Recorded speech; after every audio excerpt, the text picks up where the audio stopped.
नमस्कार, total health में आप सभी का बहुत बहुत स्वागत है। एक और विशेष एपिसोड के साथ मैं हूं निखिल सिंह और टोटल हेल्थ में हम बात करेंगे आपके संपूर्ण स्वास्थ्य की और आपको तमाम रोगों, उनके उपचार और चिकित्सा से जुड़ी आपको जानकारियां हम हर बार देते हैं और इस बार भी एक ऐसे ही विषय के साथ हम हाजिर हुए हैं। आज हम बात करेंगे हेल्दी एजिंग यानी वृद्धावस्था में कैसे स्वस्थ रहा जाए इसकी। कहते हैं कि बुढ़ापा अपने आप में ही एक रोग होता है और ऐसे में वृद्धावस्था में कैसे अपने आप को स्वस्थ रखा जाए, कैसे रखे ख्याल वृद्ध अपना और कैसे बचे तमाम रोगों से, ये जानना बेहद ज़रूरी है क्योंकि छोटी छोटी सावधानियों के साथ ही अपने आप को बचाए रखा जा सकता है, रोगों से दूर रहा जा सकता है और हेल्दी एजिंग का जो कंसेप्ट है उस पर चला जा सकता है। तो इस पूरे विषय पर बातचीत करेंगे हम और आपको साथ साथ हम बता दें कि ये जो कार्यक्रम है इसमें आप सीधे तौर पर जुड़ सकते हैं। हम अपने विशेषज्ञों का सबसे पहले आपसे तारुफ करा देते हैं, उनसे आपका परिचय करा देते हैं और उसके बाद इस कार्यक्रम की शुरुआत करेंगे। हमारे साथ हमारे जुड़े हुए हैं professor doctor Achal Srivastava, professor department of neurology, All India Institute of Medical Sciences Nai Delhi से, और डॉक्टर नरेश गुप्ता जो कि सीनियर कंसल्टेंट हैं मौलाना आज़ाद मेडिकल कॉलेज नई दिल्ली में। और दर्शकों, इन दो विशेषज्ञों से आप बहुत सारी जानकारी सीधे ले सकते हैं और उसके लिए आप हमें कॉल कर सकते हैं। हमारा फ़ोन नंबर नोट कर लीजिए, हमारा फ़ोन नंबर है 1800111234। एक बार फिर से नोट कर लीजिए 1800111234। और इसके अलावा आप हमें ईमेल कर सकते हैं ddnewstotalhealth@gmail.com पर। और आपके मन में अगर कोई सवाल है, जहन में कोई चीज़ बात आती है तो वो आप उस पर ईमेल करके भी पूछ सकते हैं। तो इस कार्यक्रम की शुरुआत करते हैं डॉक्टर अचल श्रीवास्तव आपके साथ में। और अगर हम सबसे पहले बात करें कि वृद्धावस्था में जब हम कहते हैं कि बुढ़ापा ही अपने आप में कोई रोग हो जाता है, किस तरह की समस्याएं ज़्यादातर सामने नज़र आती हैं बुजुर्गों के और किस तरह से इसको देखना चाहिए? धन्यवाद। देखिए, वृद्धावस्था की अगर हम बात करें तो पहले तो ये समझना होगा वृद्धावस्था है क्या। जी, हमारे आज की जो नियम है उसके अनुसार 65 वर्ष और उससे अधिक उम्र को हम लोग वृद्धावस्था मानते हैं। और अब हमें यह समझना हो कि उस काल में कौन कौन सी, इस जो पीरियड है 65 वर्ष से अधिक उम्र का, इसमें कौन सी बीमारियां होती हैं, यह जानने की ज़रूरत है। उसके बाद ही हम ये समझ पाएंगे उनके लिए क्या करना चाहिए और कैसे बचें।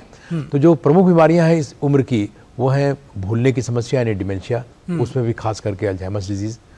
दूसरी समस्या है पार्किंसन डिजीज़ की, स्ट्रोक की समस्या जिसमें कि लकवा मारने की समस्या, और कुछ अन्य समस्याएं जैसे कि घुटने के दर्द की परेशानी, ऑस्टियोपोरोसिस की परेशानी, और सांस फूलने की सीओपीडी की परेशानी, और सबसे प्रमुख अगर इन सब में बात करें जो जानलेवा किस्म की बात है, कैंसर। जी, तो ये समस्याएं हैं जो कि आमतौर पे इस उम्र में पाई जाती हैं। जी, डॉक्टर नरेश गुप्ता, अगर ओवरऑल स्वास्थ्य की बात करें तो एक कंसेप्ट, कोई वाइड कंसेप्ट आपको समझ में आता है? इससे पहले कि हम एक एक रोग की बात करें, जिस तरह से अभी डॉक्टर अचल श्रीवास्तव ने कहा कि कैसे स्वस्थ रखा जाए, इसके कुछ टिप्स आपके दिमाग में हैं या कुछ ऐसे रूल्स हैं, रेगुलेशंस हैं जिनको बुजुर्गों को फॉलो करना चाहिए, आपको लगता है? देखिए, बुजुर्ग जितना समय बिताते हैं, 60 साल 70 साल 80 साल जब पहुंचते हैं, तब तक वो बहुत गुजर चुके हैं ऐसे दौर से जिसमें आज आप प्रदूषण देख रहे हैं, खाने पीने की दिक्कत है, स्ट्रेस है। तो इस दौरान में वो जो परेशानियां हैं, चाहे फिजिकल है चाहे मानसिक है, उनको लेके इकट्ठा करते हुए पहुंचते हैं। और जब वृद्धावस्था में आते हैं तो वो जो परेशानियां हैं वो दिक्कत और बीमारियों में तब्दील हो जाती है। तो सबसे पहले तो यह है कि वृद्धावस्था की प्रॉब्लम से बचने के लिए आपको युवा अवस्था में ही ये प्रिकॉशंस लेनी पड़ेंगी। और इस बार का जो वृद्ध दिवस है 1 अक्टूबर का, उसका भी यही महत्वता है कि आप वृद्धावस्था को 60 या 65 साल के बाद नहीं देखिए, आप 16 साल से देखना शुरू करिए। उसमें क्या करेंगे आप उसमें जीवन शैली जो है आपकी वो सबसे अच्छी होनी शुरू कर दें, पहले से होनी चाहिए, और उसी से बचाव वहां पे मिलेगा। बचाव एकदम से नहीं मिलेगा कि आज करा और कल हमको मिल गया। तो जो जीवन शैली में खान पान आपका दुरुस्त होना चाहिए। आप ऐसी चीज में ना पड़े जो कि खान पान आपको दिक्कत कर सके। मतलब जैसे आप देखिए, मदिरा पान है, किसी भी उम्र में और किसी भी मात्रा में नुकसानदेह है। धूम्रपान है, बिल्कुल नुकसानदेह है। फास्ट फूड है, नुकसानदेह। कभी कभार लिया है तो ठीक है, लेकिन ये कि जनरली आपकी जीवन शैली होनी चाहिए। व्यायाम है, आप योगा करें, सैर करें, कुछ भी करें, वो बहुत जरूरी है जी। और खास तौर से जैसे आपकी उम्र बढ़ती जाती है उस समय उसकी महत्वता और बढ़ती जाती है जी। ये जो प्रदूषण देख रहे हैं इससे बचना बहुत जरूरी है, क्योंकि वृद्धावस्था, प्रदूषण, स्मोकिंग, ये सब मिलके एक को और ज्यादा खराब करते हैं। कुछ वैक्सीन्स मिलती हैं, वो वैक्सीन्स लगाने से आपकी प्रिवेंशन हो सकती है। और जैसे मैंने कहा, इस उम्र में 60 साल तक आपने जो बीमारियां इकट्ठी करी हैं उसका इलाज भी करना बहुत जरूरी है। कंसेप्ट है डॉक्टर नरेश गुप्ता की बढ़ती उम्र के साथ में जो शारीरिक मानसिक क्षय होता है वो जीवन की एक वास्तविकता है, उससे बचा नहीं जा सकता, इसलिए कुछ नहीं करना चाहिए। क्या कुछ कर सकते हैं भाई, हम तो बुजुर्ग हो रहे हैं, इस तरह का जो कंसेप्ट है इसके लिए क्या कहेंगे? उसका जो है ना, एक तरह से हताश होने का अर्ली स्टेज होता है वो, क्योंकि उसमें उनको सब छोड़ देते हैं। ये वृद्धावस्था, दूसरे घर वाले और परिवार वाले और मित्रगण भी ये कहते हैं तो वृद्धावस्था है, भूल तो जाएगा ये कुछ नहीं करेगा, उसमें इनका पेशाब निकल जाएगा, खाने पीने में दिक्कत होगी, नींद नहीं आएगी। ये चीजें जो है अब इसलिए महत्वता ला रहे हैं क्योंकि पिछले कुछ दशकों से, कई दशकों से जो हमारी लाइफ की लॉन्जेविटी और लाइफ स्पैन है वो बढ़ता जा रहा है जी। तो अब उसका मात्रा बढ़ती जा रही है। देखिए आज की तारीख में 10-11%, 12% मान लीजिए आप वृद्धा, 10 में से एक आदमी वृद्ध है और औरत जी। अभी और 10-20 साल बाद वो 35 मिलियन, मतलब 35 करोड़, सॉरी नॉट 350 मिलियन जी, 35 करोड़ होके 20% उठेंगे। हर 5 में से एक व्यक्ति वृद्ध होगा जी। तो उसमें उनको समझने की जरूरत है कि जब वो शुरू में जब वृद्ध होने शुरू होते हैं वो सेल्फ सफिशिएंट होते हैं। उसके बाद एक फेज आती है जिसमें इंटरडिपेंडेंस आ जाती है, मतलब कहीं कहीं पे उन्हें सपोर्ट चाहिए जी। उसके बाद डिपेंडेंसी आ जाती है। अगर उस समय पे उनको सपोर्ट ठीक ना मिले जी, तो देखिए जैसे डॉक्टर साहब ने कहा, वृद्धावस्था में क्या है, एक फिजिकल चेंजेस आते हैं, एक मानसिक चेंजेस आते हैं, न्यूरोकॉग्निटिव, और एक सोशल चेंजेस आते हैं। किसी के पास पैसा नहीं है, सपोर्ट नहीं है, छोड़ गया है, तो ऐसी अवस्था में उनको बड़े हताश हो जाते हैं और उसमें उनको सपोर्ट की जरूरत पड़ती है जी। बाकी सब मेडिकल चीजों के अलावा। जी, जो भावनात्मक मुद्दे बहुत सारे होते हैं, इन पर भी चर्चा करेंगे। डॉक्टर अचल श्रीवास्तव, जिस तरह से आपने कहा कि जो प्रमुख समस्या है, जैसे सबसे बड़ी बात होती है भूलने की, डिमेंशिया, अल्जाइमर्स डिजीज की जिसकी आपने बात कही, कैसे इस दौरान ख्याल रखें, कैसे इससे बचा जाए? जैसे कि डॉक्टर नरेश गुप्ता ने कहा कि इसकी तैयारी बहुत पहले से शुरू कर देनी चाहिए। क्या सुझाव आप देंगे, किस तरह से इन रोगों को देखते हैं डॉक्टर श्रीवास्तव? देखिए, हम डिमेंशिया की अगर बात करें जी तो इसमें सबसे प्रमुख कारण है डिमेंशिया का अल्जाइमर्स डिजीज जी। तो अगर ज़्यादा उम्र के साथ में हम जोड़ें उसको, जैसे जैसे उम्र बढ़ती जाती है वैसे अल्जाइमर्स डिजीज की समस्या की संभावना और ज़्यादा बढ़ती जाती है जी। तो हम उसमें ये समझना चाहिए कि इसके रिस्क फैक्टर्स क्या हैं, किन वजहों से हमें संभावना रहती है भविष्य में अल्जाइमर्स डिजीज होने की। तो उसमें जेनेटिक्स के अलावा अन्य रिस्क फैक्टर, जैसे आपके अंदर डायबिटीज़ का होना, हाइपरटेंशन का होना, आप अल्कोहलिक हैं, आप स्मोकर हैं, ये जेनेटिक्स के अलावा है। अब जेनेटिक्स की बात अगर हम करें तो उसमें पहले से परिवार में आपके अगर इस तरह की समस्या चली आ रही है तो ज़्यादा संभावना हो जाती है। कुछ जीन्स हैं, 7-8 जीन्स हैं जो इससे संबंधित हैं। अच्छा। तो इसके लिए कोई चेक करा के रखने की आवश्यकता नहीं है कि आपके अंदर वो वाला जीन है या नहीं है, लेकिन फिर भी उसका थोड़ा हिंट तो आपको परिवार की हिस्ट्री से ही मिल जाता है कि हाँ आपके परिवार में चला आ रहा है। तो अगर जेनेटिक्स है तो तैयारी पहले से रखें। तो तैयारी पहले से रखें। उसके अलावा जो रिस्क फैक्टर्स की अभी मैं बात कर रहा था, जिसमें कि वो वही वाले रिस्क फैक्टर्स जो अन्य डिजीज में भी प्रभावी रहते हैं, तो उन पर भी ध्यान रखना चाहिए। और तीसरी चीज जो अभी डॉक्टर नरेश गुप्ता सर ने बताया कि आपको तैयारी 16 साल की उम्र से करनी है। आप जब 65 पहुंच जाएंगे उस दिन से कुछ आप करने की स्थिति में नहीं रहेंगे। तो इसलिए जब आपके अंदर डायबिटीज का प्रवेश हुआ, जब हाइपरटेंशन का प्रवेश हुआ, तो आप उसको कंट्रोल करना शुरू करिए। आप स्मोकिंग छोड़िए, आप अल्कोहलिज्म छोड़िए। तो ये सब चीजों से अपने आप को बचाइए, क्योंकि आपको अब अगर आप याद करिए, आपने शुरुआत में कहा हेल्दी एजिंग की बात करेंगे। जी जी जी। तो हेल्दी एजिंग वो शुरू से करना पड़ेगा। ये नहीं 65 वर्ष के बाद आप हेल्दी एजिंग सोचने चलेंगे तो तब तक बहुत देर हो चुकी होगी। तो हेल्दी एजिंग हमें करना है, शुरुआत से करना है। और खास करके शुरुआत जब आप एक 16, 17, 18 साल के आदमी हैं, तब से ही हमें रेगुलर रूप से कुछ काम करने शुरू कर देना चाहिए। उसमें प्रमुख है एक्सरसाइज करना। और फिजिकल एक्सरसाइज बहुत ही जरूरत है। और एक उम्र के साथ लोग अपनी समस्या बता के या कोई ऑफिस वर्क बता के या कोई अपनी एंगेजमेंट्स बता के खास करके फिजिकल एक्सरसाइज बिल्कुल बंद कर देते हैं, जो कि बिल्कुल गलत है। तो फिजिकल एक्सरसाइज आपको करते ही रहना चाहिए। और जैसे जैसे एज बढ़ती थोड़ा रेस्ट्रिक्शन होगा, आपकी वजह से आपकी जो बॉडी है उसकी वजह से थोड़ा रेस्ट्रिक्शन आएगा, पैटर्न बदलेगा एक्सरसाइज का, लेकिन करना जरूरी है जी। और जो स्मोकिंग, अल्कोहल, इन सब की बात किया, वो बिल्कुल जैसे जैसे एज बढ़ती है उसको छोड़ते जाएं।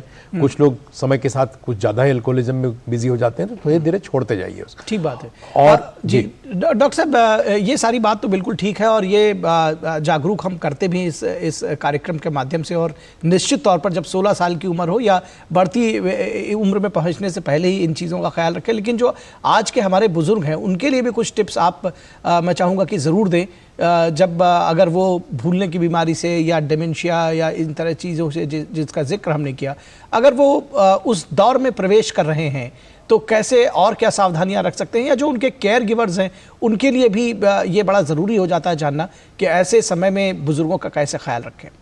तो और यही मैं कह रहा था, अगर उस दौर में पहुंच ही गए, शुरुआत की बात तो ठीक है, आप शुरू से ध्यान रखिए, लेकिन अगर आप उस एज में पहुंच ही गए तब क्या करें जी। तो ऐसी स्थिति में अगर आपको तब तक आपको डायबिटीज, हाइपरटेंशन या ऐसी बीमारियां हो चुकी होंगी या लिपिड्स की परेशानी होगी आपकी बॉडी के अंदर, तो इन सभी चीज़ों को आपको अच्छी तरह कंट्रोल करना पड़ेगा चिकित्सकों से संपर्क करके।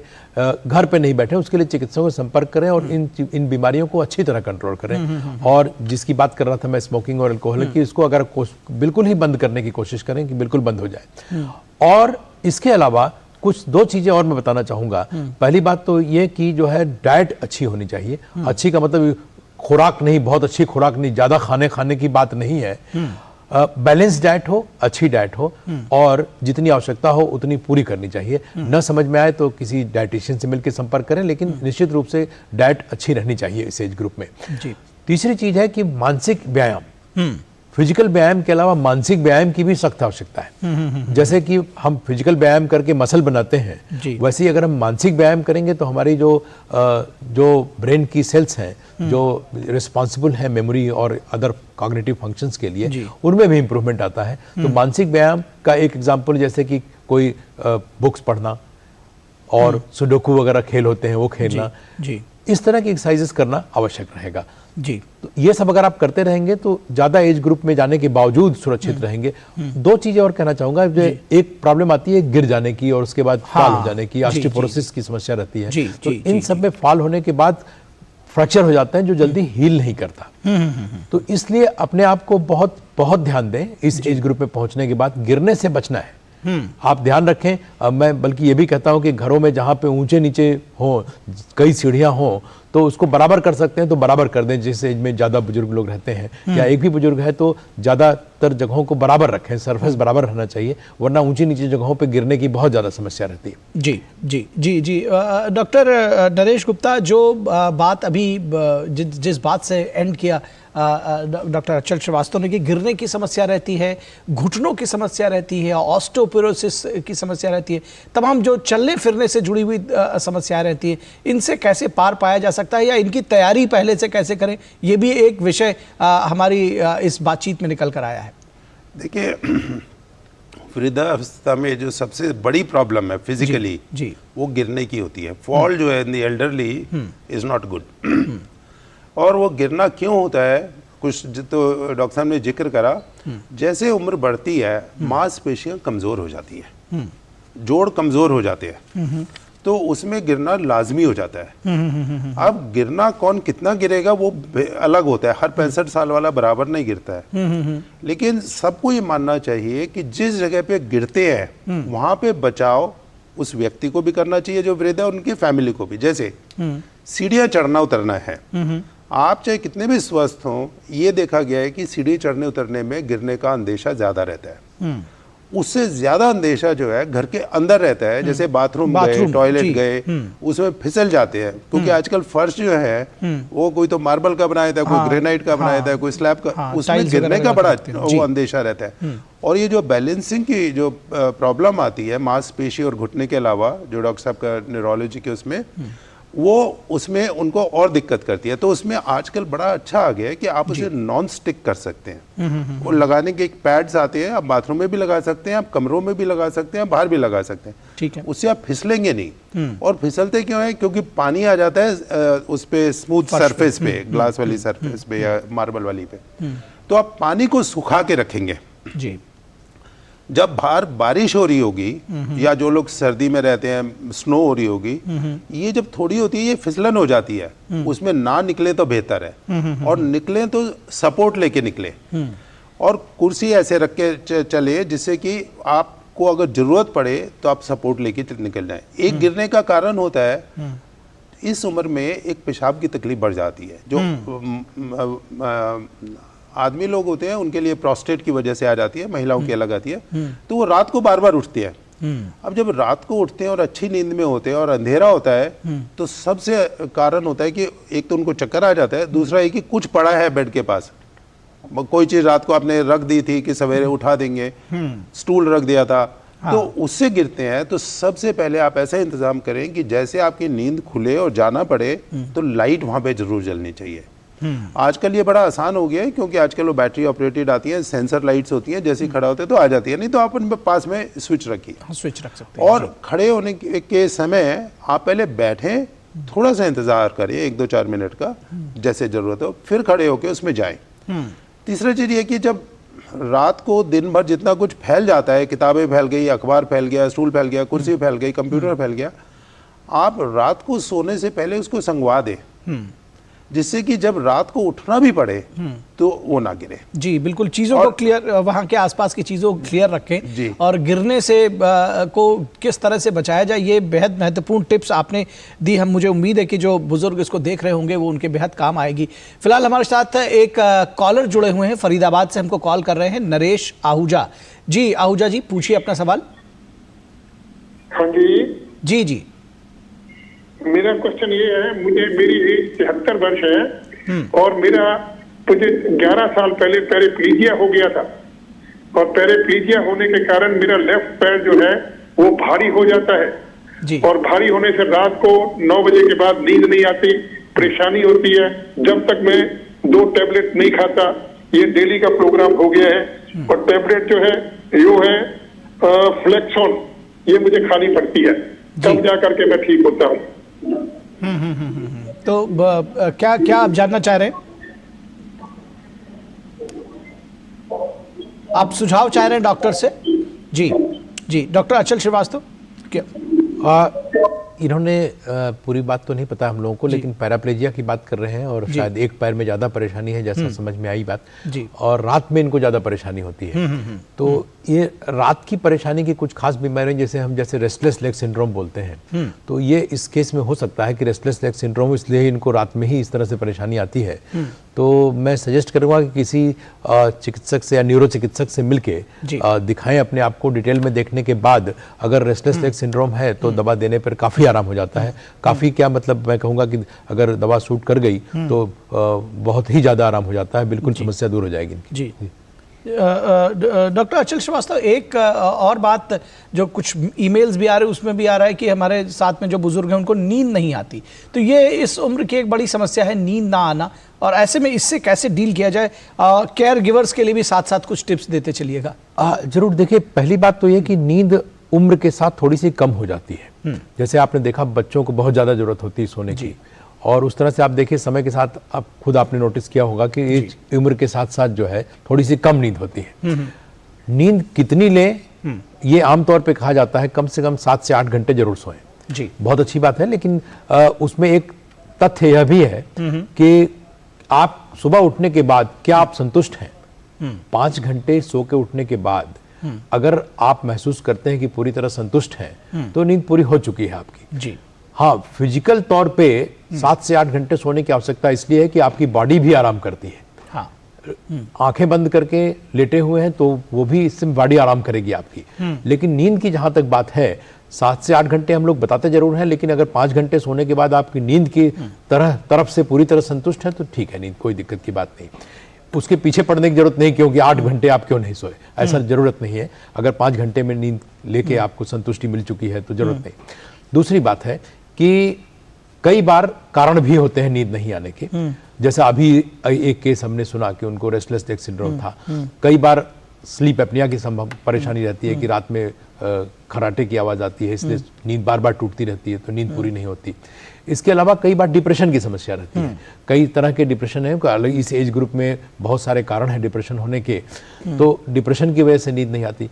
कई लोग कई समस्याओं में रहते हैं, उनकी कुछ समस्या, पारिवारिक समस्या चल रही है, घर पे दिक्कत है, कई बार मानसिक कारण है, तो इन सब कारणों से नींद नहीं आने के, इसलिए कारण आइडेंटिफाई करना बहुत जरूरी है और उसके बाद फिर उस प्रकार से उस पे एक्शन लिया जाएगा। तो अच्छी नींद कैसे आए डॉक्टर साहब, क्या करें उसके लिए? इन जनरल उसके लिए देखिए जनरल सुझाव होते हैं कि अच्छी नींद के लिए क्या करें। सबसे पहली बात कि आप जो है विजुअल स्टिमुलेशन हम लोग कहते हैं कि उसको 6-7 बजे के बाद से बंद कर देना चाहिए। मतलब उसमें आता है टीवी देखना, मोबाइल देखना, और ये सब चीजें जो है 6-7 बजे के बाद से बंद कर देना चाहिए। जिस कमरे में आप सोते हैं उस कमरे में टीवी नहीं होना चाहिए, हल्की लाइट होनी चाहिए। और अभी जैसा आपने बताया कि ज्यादा उम्र के लोग के लिए लाइट जलाने की व्यवस्था होनी चाहिए। जब नींद में से उठें तो उस समय में लाइट ज़्यादा रोशनी चाहिए तो तुरंत जला सकें कि हाँ उठना है मुझे जी। तो लाइट वहाँ पे हल्की होनी चाहिए, टीवी बिल्कुल नहीं होना चाहिए, बिस्तर आरामदेह होना चाहिए, रूम का टेम्परेचर ऐसा होना चाहिए जिसमें कि अब ठंड का मौसम है तो इस तरह से टेम्परेचर हो कि उसमें उनको आराम लगे। तो ये सब चीज़ें ध्यान देना आवश्यक है। और कई लोगों की आदत होती है कि उसके पहले जो है टीवी देख रहे होते हैं, वो बिल्कुल ठीक नहीं है। और टीवी देखते रहने पे फिर और ज़्यादा देर से नींद आएगी। जी जी जी जी जी डॉक्टर नरेश गुप्ता, कुछ चीज़ों पर बहुत जल्दी कोशिश करते हैं बात करने की। डिप्रेशन जैसी जो समस्याएं हैं, मानसिक स्वास्थ्य से जुड़ी हुई समस्याएं, बल्कि इसमें मैं एक भावनात्मक स्वास्थ्य की भी बात जोड़ दूं, क्योंकि इमोशनल एंगल भी बुजुर्गों के साथ में एक फैक्टर है जिस पर ध्यान दिए जाने की ज़रूरत है। कैसे इसको एड्रेस करें? देखिए, जो इमोशनल एंगल है वो सबसे अहम है जी। डिप्रेशन भी कई बार उसी की वजह से जुड़ा होता है और उसका कारण जो है उनका सराउंडिंग होता है। सोसाइटी है, फैमिली है, मित्रगण है जी, जो समझ नहीं पाते हैं कि उनको क्या रिक्वायरमेंट है, या अगर वो कुछ बोलते हैं तो उसको नज़रअंदाज कर दिया जाता है जी। तो जो इमोशनल चीज़ है वो सपोर्ट सबसे ज़्यादा अहम है और उसमें सरकार बहुत सपोर्ट देती है बाय द वे। अच्छा, हाँ बहुत देती है, उसके हम बाद में जिक्र कर लेंगे। लेकिन जो फैमिली है उसको समझना चाहिए कि इनकी क्या नीड है, और जैसा मैंने बोला कि उसको समझने के लिए ये भी देखना है कि वो किस हद तक वृद्धावस्था में पहुंच चुके हैं। एक सेल्फ सफिशिएंसी वाली बात होती है, उसमें आपको ज्यादा सपोर्ट देने की जरूरत नहीं है। उसमें क्या होता है, वो कहते हैं अरे ये तो 60 हो गया है, 60 गया है, इसकी क्या करेगा, तुम उधर बैठो। जबकि वो बड़ा एक्टिव है, तो उसमें आपको सपोर्ट करना चाहिए जिससे कि उसकी जो मानसिक वो है, इमोशनल कोशेंट है वो और बढ़ेगा। जबकि वो डिपेंडेंसी की स्टेज में आ जाता है या इंटरडिपेंडेंसी पे आ जाता है, तब उसको दिक्कत आती है कि मैं भूल रहा हूँ, ये कहाँ रखा मैंने भूल गया, ये पैसा कहाँ रखा भूल गया। उसके ऊपर फैमिली वाले भी जो चला जाते हैं और ये मानसिक जो उनकी प्रॉब्लम है वो तनाव बढ़ जाता है। उस समय उनको ये कहा जा सकता है कि आप कुछ, आजकल देखिए फोन इस्तेमाल करता है, आप उस पर लिख लीजिए कब आपको फोन में दवाई लेनी है, कौन सी चीज आपने कहाँ रखी है, किसका क्या फोन नंबर है। और अगर आप उस हद से भी ज्यादा और डिपेंडेंसी पे आ गए हैं तो उनको किसी व्यक्ति के सपोर्ट की जरूरत है जो कि उनका तब ध्यान रख सके जब वो इधर उधर स्वे कर रहे हो जी। तो ये जो मानसिक चीजें हैं, ये उसमें ये भी देखना है कि उनकी रिक्वायरमेंट होती है वृद्ध वालों की। एक तो खाना पीना ठीक होना चाहिए, जैसे डॉक्टर साहब ने कहा, एक व्यायाम होना चाहिए जी, और एक सोशल इंटरेक्शन होना चाहिए जी। तो आपकी कॉलोनी में जो उनकी उम्र के हैं, हम उम्र के हैं या बाहर भी हैं, उनके पास उन्हें जाने दीजिए, मिलने दीजिए, बात करने दीजिए। हाँ। उससे ये इमोशनल जो क्वेश्चन है वो भी उनका इम्प्रूव डॉक्टर साहब आपका पॉइंट आ गया। एक और समस्या है टॉयलेट टॉलरेंस की। कई बार यूरिन पास हो जाता है, बुजुर्गों का पता नहीं चलता। इन समस्याओं से कैसे डील करें डॉक्टर नरेश? ये 2-3 चीजें बहुत अहम है जी जी जी। जो इसका कारण है, महिलाओं में अलग है, पुरुषों में अलग है जी। पुरुषों में अक्सर ये प्रोस्टेट की वजह से होता है और वो डॉक्टर के पास भी आ जाते हैं। और प्रोस्टेट में ऐसा होता है कि उनको बार बार पेशाब के लिए जाना पड़ता है, रात को जाना पड़ता है और कई बार निकल भी जाता है। तो इसके लिए दवाइयाँ भी हैं, ऑपरेशन भी है, इसके लिए डॉक्टर के पास जाना पड़ेगा, ये देखना पड़ेगा कोई और कारण तो नहीं है। इसमें ज्यादा दिक्कत जो है महिलाओं की आती है जी। महिलाओं के लिए बात करते हैं, हंसते हैं तो पेशाब निकल जाता है। पुरुषों में भी हो सकता है बट इनमें ज्यादा होता है। और किसी कारणवश जो हमारे सोशल स्टिग्मास हैं, उसकी वजह से वो महिलाएं निकल के नहीं आती हैं जी। अब उसमें वहाँ लोकल बीमारी है, प्रोलैप्स हो रहा है, इन्फेक्शन हो रहा है, कैंसर हो रहा है, वो जांच करना पड़ेगा। तो उनको महिलाओं की जो डॉक्टर है उसी से मिल लें। जी जी। तो जी, ये जो परेशानियां हैं उसके सॉल्यूशंस हैं, लेकिन अगर आप उसको मानेंगे कि ये परेशानी है, घर वाले मानेंगे और वो व्यक्ति जो विरुद्ध है वो मानेगा, तब आप उसमें आगे बढ़ सकते हैं। ठीक है, ठीक है। डॉक्टर अचल श्रीवास्तव, भूलने की जो समस्या है इसको कम कैसे किया जा सकता है, थोड़ा संक्षेप में अगर बता दें तो शायद बुजुर्गों को फायदा होगा। दो चीजें हैं, अगर भूल ही रहे हैं, अभी कुछ तो अभी डॉक्टर नरेश ने बताया कि आप लिख के रखिए। हाँ, लिख के रखेंगे बहुत अच्छी बात है, और लिख के रखने तक काम चलता रहता है बहुत दिनों तक। उसके बाद जब उससे भी आगे मामला निकल जाता है तो फिर तो सपोर्ट चाहिए। फिर साथ वाला आदमी या घर का आदमी, या अगर पत्नी है तो उनके हस्बैंड, या हस्बैंड है तो उनकी पत्नी सहयोग कर सकते हैं, या कोई अन्य व्यक्ति घर पे हो जो कि उनका हेल्प करे। तो हेल्प करने की बात में आती है। और उसके बाद यहाँ यह भी कहूंगा मैं कि जब समस्या सिग्निफिकेंट हो जाए तो ऐसी स्थिति में फिर तो चिकित्सक से संपर्क करके पता करना चाहिए कि कोई बीमारी तो नहीं है जो इसके पीछे है, खास करके अल्जाइमर्स डिजीज, या कई बार ट्रीटेबल बीमारियां होती हैं जैसे नॉर्मल प्रेशर हाइड्रोसेफलस है, या फिर जो है कुछ अन्य बीमारियां, सबड्यूरल हेमेटोमा है, ये कुछ ऐसी बीमारियां जो ट्रीट करने लायक है। तो ये जब आपको लगे कि ये सिग्निफिकेंट समस्या हो गई है तो चिकित्सक से संपर्क करें, वो फिर सर्च करके देखेंगे आपके अंदर कि कोई ऐसी बीमारी है तो नहीं। और यही नहीं, इसके बाद यहाँ तक तो बात हो गई कि बीमारी भी ढूंढ लिया, कुछ दवाएं हैं जो कुछ कंडीशंस में दी जा सकती हैं कुछ, और ये दवाएं भी सिर्फ माइल्ड और मॉडरेट स्टेज तक ही हेल्प करती हैं, इसलिए उन दवाओं का उपयोग भी शुरुआत में ही कर लेना चाहिए, बाद में एडवांस स्टेज में दवाएं भी काम नहीं करती हैं। ठीक है, तीनों प्रकार के अप्रोच की आवश्यकता है। इसके अलावा जो है वो हमने बताया ही कि जो है सहयोग की बहुत जरूरत रहेगी। जी जी, निश्चित तौर पर तो स्वस्थ जीवन शैली से भी इन तमाम समस्याओं से निजात पाई जा सकती है। सबसे ज़रूरी है कि बेहतर आहार रखें, स्वस्थ जीवन शैली रखें और मानसिक तौर पर दृढ़ रहें, अच्छा सोचें, सकारात्मक सोचें और एक बेहतर जीवन जी सकते हैं, हेल्दी एजिंग पा सकते हैं। बहुत शुक्रिया डॉक्टर नरेश गुप्ता और डॉक्टर अचल श्रीवास्तव हमारे साथ जुड़ने के लिए और इस विषय पर विस्तार से चर्चा करने के लिए। धन्यवाद। तो बुढ़ापा, अगर आप तमाम स्वास्थ्य समस्याओं से निजात पाना चाहते हैं तो एक सकारात्मक सोच रखें और हेल्दी एजिंग के जो टिप्स अभी आपको बताए गए आप उनको फॉलो करें तो आप बुढ़ापे को एंजॉय कर सकते हैं, आप उससे उनकी जो तमाम परेशानियां हैं उनसे निजात पा सकते हैं। तो टोटल हेल्थ के आज के एपिसोड में बस इतना ही। हमारी पूरी टीम को दीजिए इजाज़त। नमस्कार।